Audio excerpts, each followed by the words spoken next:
Hello viewers, welcome to train your brain.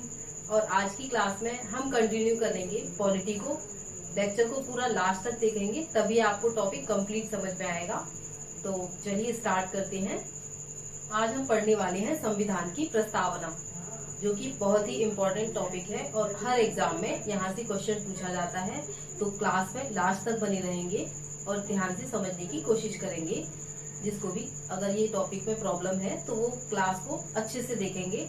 जहाँ भी दिक्कत होती है, कुछ भी आपको समझ में नहीं आता है, अपना सजेशन, अपनी क्वेरी हमें कमेंट बॉक्स में लिख सकते हैं। चलिए स्टार्ट करते हैं क्लास को। तो सबसे पहले हम देखते हैं प्रस्तावना। क्या होती है प्रस्तावना? संविधान की प्रस्तावना के बारे में हम बात कर रहे हैं। क्या होती है प्रस्तावना? तो हम इसको इस तरह समझ सकते हैं। प्रस्तावना जो होती है किसी, जैसे आप समझिए एक बुक है हमारे पास, एक पुस्तक है हमारे पास, जैसे हम मार्केट से लेकर आते हैं या फिर हम सबके पास पुस्तक अवेलेबल होती है। तो उन पुस्तक को जब हम खोलते हैं तो उसके फ्रंट पेज, उसका जो पहला पेज होता है, उस पर ही लिखा रहता है कि पुस्तक के बारे में कुछ लिखा रहता है। जैसे भूमिका उन्होंने हेडिंग डाली होती है, या फिर आमुख लिखते हैं, या फिर इंट्रोडक्शन लिखते हैं। उस बुक में कंटेंट क्या दिया गया है, उस बुक का उद्देश्य क्या है लिखने का, उस बुक से हमको क्या मिलने वाला है, मतलब उस बुक का एक सार जो होता है, जिस्ट, वो लिखा रहता है आमुख में, प्रस्तावना में, या उसकी जो भूमिका होती है। फ्रंट पेज से ही हमें पता लग जाता है कि उस पुस्तक के अंदर क्या लिखा गया होगा या वो किस विषय के बारे में है। तो ये सारी चीजें हमें उसकी भूमिका या इंट्रोडक्शन से पता लग जाती हैं। ऐसे ही हमारे संविधान की जो पुस्तक है, हमारा जो संविधान लिखा गया है उसकी जो पुस्तक है, तो संविधान का उद्देश्य क्या है, उसका भूमिका क्या है, वो सब हमें किस चीज से पता लगेगा? उसकी प्रस्तावना से, प्रियम्बल से। और इसे हम उद्देश्य का भी कहते हैं। उद्देश्य का क्यों कहते हैं? उद्देश्य का हम इसीलिए कहते हैं इसे, क्योंकि हमें इससे संविधान के उद्देश्य के बारे में पता लगता है। संविधान का उद्देश्य क्या है? तो इस तरह आप समझ गए प्रियम्बल या संविधान की प्रस्तावना क्या होती है। इसे हम भूमिका भी कह सकते हैं, भूमिका या इंट्रोडक्शन।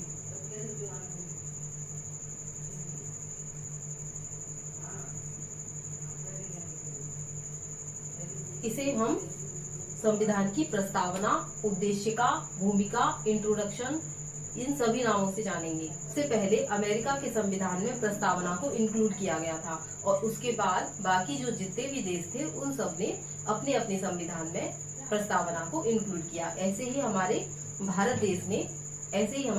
देश ने प्रस्तावना को अपने संविधान में इंक्लूड किया। तो जब भी हमसे पूछा जाएगा प्रस्तावना का स्रोत क्या है, प्रस्तावना की संकल्पना हमें कहाँ से मिली, तो हमारा आंसर होगा संयुक्त राज्य अमेरिका या फिर यूएसए, हम लिख सकते हैं। तो संविधान की जो संकल्पना है वो कहाँ से मिली है? हमें यूएसए से।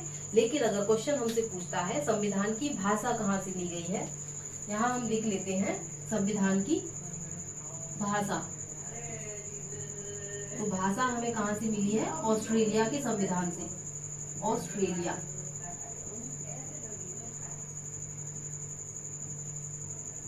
संकल्पना कहाँ से ली है? यूएसए।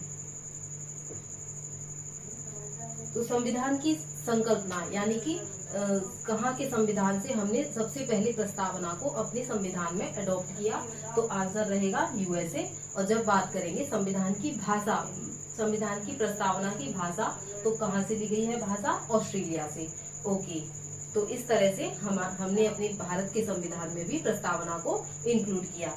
नेक्स्ट हम देखते हैं हमारी प्रस्तावना के शब्द क्या है। हमारी प्रस्तावना कुछ इस तरह से है: हम भारत के लोग भारत को संपूर्ण प्रभुत्व संपन्न, पंथ निरपेक्ष, लोकतांत्रिक गणराज्य बनाने के लिए इसके समस्त नागरिकों को सामाजिक, आर्थिक, राजनीतिक न्याय, विचार, अभिव्यक्ति, विश्वास, धर्म और उपासना की स्वतंत्रता, प्रतिष्ठा एवं अवसर की समता प्रदान कराने के लिए व्यक्ति की गरिमा और राष्ट्र की एकता, अखंडता सुनिश्चित करने वाली बंधुता बढ़ाने के लिए दृढ़ संकल्पित होकर अपनी इस संविधान सभा में 26 नवंबर 1949 को एतत् द्वारा संविधान को अंगीकृत करते हैं, अधिनियमित करते हैं और आत्मार्पित करते हैं। तो ये हमारी संविधान की प्रस्तावना के शब्द हैं।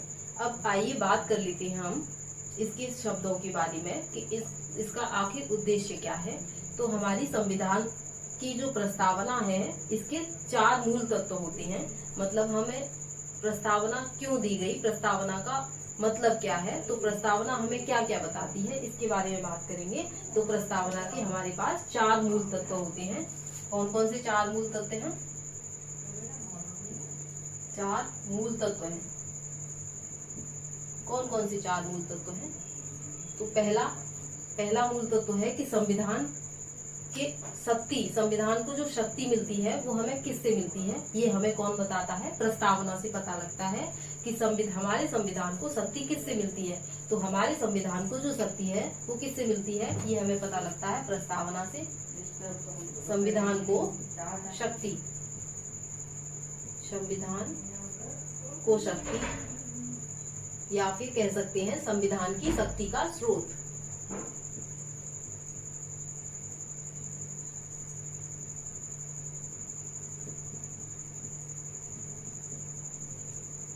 पहला मूल तत्व है इसका संविधान की शक्ति का स्रोत क्या है, ये हमें हमारी प्रस्तावना बताती है। संविधान की शुरुआत में ही लिख दिया गया है हम भारत के लोग। इसका मतलब संविधान को जो शक्ति मिलती है यहाँ की जनता से मिलती है या फिर यहाँ के लोगों से मिलती है। लोगों के द्वारा बनाया गया यहाँ की सरकार होती है, इसीलिए हम भारत के लोग संविधान के शुरुआत में ही कह दिया गया है। तो इससे हमें पता लगता है कि संविधान की शक्ति का स्रोत क्या है। नेक्स्ट इसका मूल तत्व है कि भारत की प्रकृति कैसी है। भारत की प्रकृति, भारत की प्रकृति, या फिर कह सकते हैं भारत में कैसा शासन है। भारत की प्रकृति क्या है, यानी कि भारत एक कैसा देश है। तो भारत कैसा देश है? भारत एक लोकतांत्रिक गणराज्य है, गणतांत्रिक है, मतलब यहाँ पे लोगों का शासन चलता है, डेमोक्रेसी चलती है। दूसरा हम कह सकते हैं पंथ निरपेक्ष है, संपूर्ण प्रभुत्व संपन्न है। तो ये सब हमें कहाँ से पता लग रहा है? संविधान की प्रस्तावना से। इसके एक एक शब्द में इसकी सारी चीजें आपको देखने को मिलती हैं। तो संविधान की जो प्रस्तावना है उसे आप अच्छे से रीड करेंगे और उसके एक एक शब्द पर समझने की कोशिश करेंगे। ओके, तो संविधान के 4 मूल तत्वों में से 2 आपको पता लगे। संविधान की शक्ति का स्रोत क्या है, पहला ये बताती है प्रस्तावना। दूसरा बताती है हमें कि भारत की प्रकृति क्या है, संविधान का उद्देश्य क्या है। तीसरी चीज क्या बताती है? संविधान का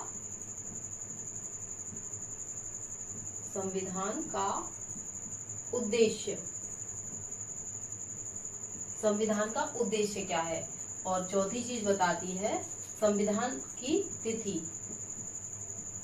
संविधान लागू होने की तिथि। ओके, तो ये 4 मूल तत्व तो पता रखेंगे। संविधान की शक्ति का स्रोत क्या है, संविधान बताता है भारत की प्रकृति, और संविधान का उद्देश्य क्या है, और संविधान की तिथि क्या है। संविधान की तिथि आपने जब संविधान मैंने आपको बोल के बताया था तो उसमें संविधान की तिथि भी बताई गई है 26 नवंबर 1949। 26 नवंबर 1949 को इसे अंगीकृत कर लिया गया था, आत्मर्पित कर लिया गया था, या फिर अधिनियमित कर लिया गया था। इन तीनों में से कोई भी शब्द आएगा तो यही डेट आपको बतानी होगी। कौन सी? 26 नवंबर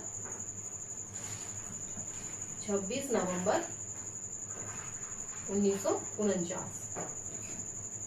इस डेट को संविधान लागू हुआ था, मतलब संविधान को अंगीकृत कर लिया गया था। इसी दिन संविधान के 16 जो अनुच्छेद थे, 16 आर्टिकल थे, उनको लागू कर दिया गया था। और बाकी के जो थे वो आगे लागू किए गए थे। वो आगे आने वाली नेक्स्ट क्लासेस में आपको पता लग जाएगा कि वो उसका रीजन क्या था। तो 16 जो आर्टिकल थे, 16 अनुच्छेद उसी दिन लागू कर दिए गए थे। तो ये तिथि का हमें पता लग गया। और दूसरा संविधान का उद्देश्य, संविधान का उद्देश्य क्या है, तो ये हमें प्रस्तावना बताती है कि संविधान का उद्देश्य है न्याय प्रदान करना, स्वतंत्रता प्रदान करना, अवसर और प्रतिष्ठा की समता प्रदान करना, स्वतंत्रता प्रदान करना, एकता, अखंडता, बंधुता सुनिश्चित करना। ये सब संविधान का उद्देश्य है। तो इस तरह हमें पता लग गया कि प्रस्तावना में क्या क्या मूल तत्व हैं। नेक्स्ट हम देखेंगे कि संविधान सबसे ज्यादा इम्पोर्टेंट है, अक्सर एग्जाम में पूछा जाता है कि प्रस्तावना में कितने तरह का न्याय बताया गया है। तो संविधान में कितने तरह का न्याय है? 3 टाइप का न्याय बताया गया है। 3 न्याय बताए गए हैं। कौन कौन से? सामाजिक, आर्थिक,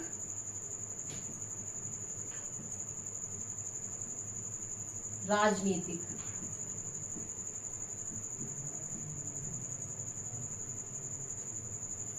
तो प्रस्तावना में हमें 3 तरह के न्याय बताए गए हैं, सामाजिक, आर्थिक और राजनीतिक। ये क्वेश्चन पूछा जाता है, एक एक शब्द याद रखेंगे। कई बार आपको ऑप्शन में दे देगा सामाजिक, आर्थिक, राजनीतिक और भी कुछ दे देगा, तो आपको पता होना चाहिए कि 3 तरह के न्याय कौन कौन से हैं, सामाजिक, आर्थिक और राजनीतिक। नेक्स्ट आपसे पूछता है कि स्वतंत्रता कितने टाइप की दी गई है? तो स्वतंत्रता हमको प्रस्तावना में 5 प्रकार की स्वतंत्रता दी गई है। 5 प्रकार की स्वतंत्रता। कौन कौन सी? विचार, विश्वास, धर्म, अभिव्यक्ति,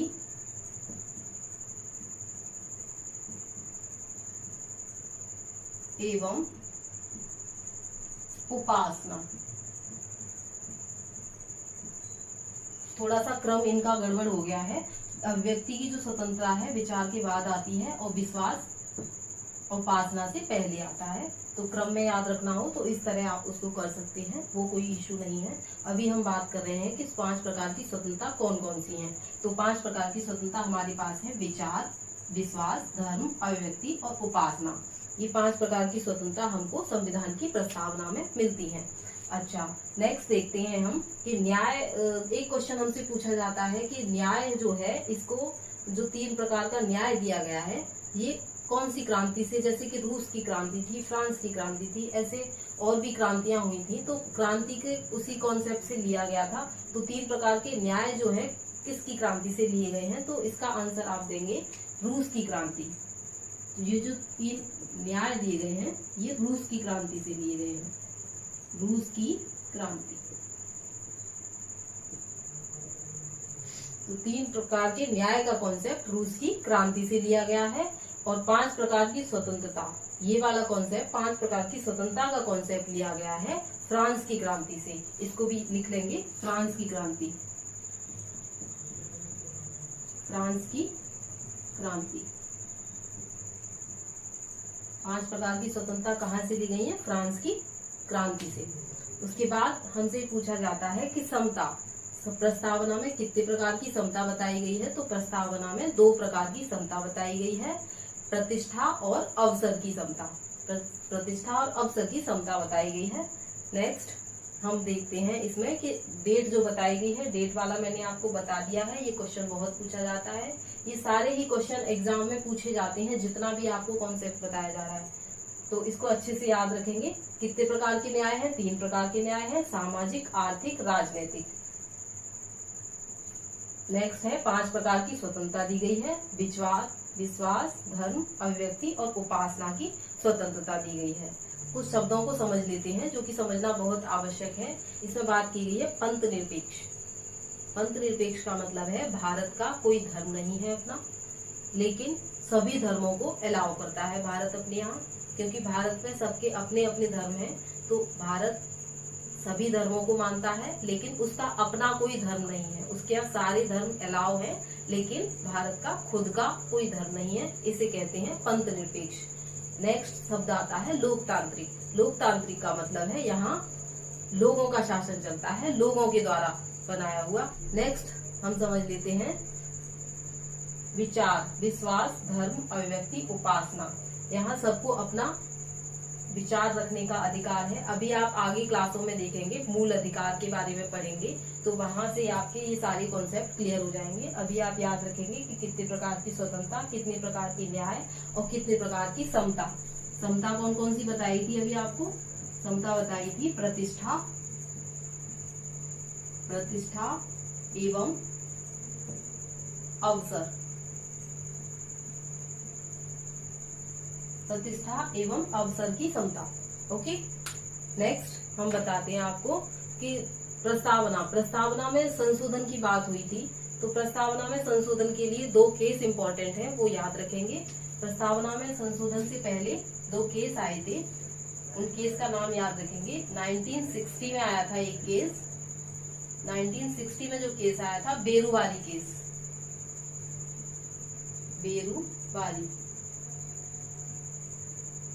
बेरुवारी केस। 1960 में जो बेरुवारी केस आया था, तो इसमें कहा गया था कि संविधान की प्रस्तावना जो है संविधान का भाग नहीं है, संविधान की प्रस्तावना को संविधान का भाग नहीं माना गया था, उसे अलग माना गया था। इसीलिए जो कोर्ट थी उसने बोला था कि प्रस्तावना संविधान का भाग नहीं है, इसीलिए इसमें कोई संशोधन नहीं किया जा सकता। इसके बाद नेक्स्ट एक केस आया था 1973 में, 1973 में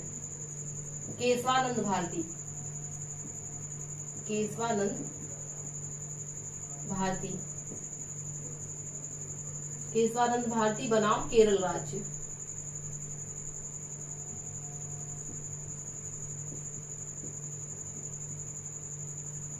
नेक्स्ट केस इंपॉर्टेंट है ये, इसकी डेट भी याद रखेंगे, नेम भी याद रखेंगे, ये पूछे जाते हैं हर एग्जाम में, तो आप अच्छे से याद रखेंगे। 1973 में आया था केशवानंद भारती बनाम केरल राज्य केस। इसका जो जस्टिस आया था उसमें न्यायालय ने कहा था संविधान प्रस्तावना का भाग है।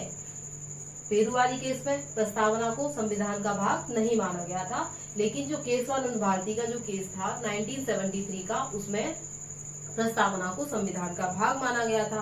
अब प्रस्तावना संविधान का भाग है तो इसमें संशोधन किया जा सकता है, इसीलिए एक संशोधन याद रखेंगे आप प्रस्तावना में, 42वां संविधान संशोधन, 42वां संविधान संशोधन।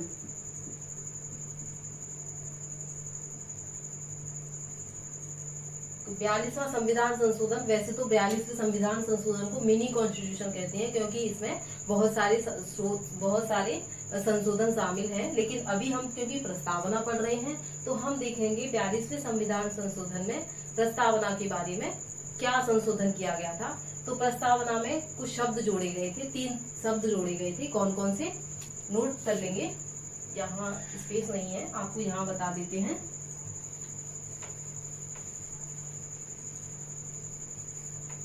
तो 42वां जो संविधान संशोधन हुआ था,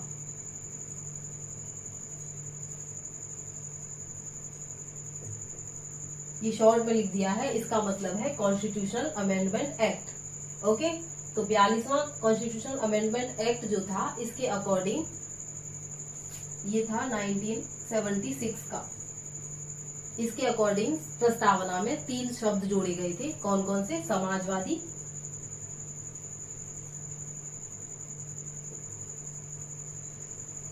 समाजवादी, पंथ निरपेक्ष,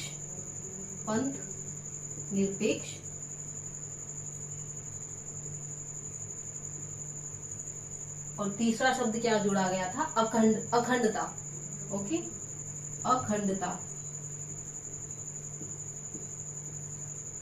ये तीनों ही शब्द इंपॉर्टेंट है, एक एक चीज को याद रखेंगे, क्योंकि इनमें से 4 ऑप्शन में आपको कोई भी चीजें रख के और पूछ सकता है इसमें कौन सा शब्द इंक्लूड है, कौन सा इंक्लूड नहीं है, इसीलिए ठीक से इनको याद रखेंगे, नोट डाउन कर लेंगे। समाजवादी, पंथ निरपेक्ष और अखंडता, ये शब्द जोड़े गए थे 42वें संविधान संशोधन 1976 के द्वारा प्रस्तावना में जोड़े गए थे।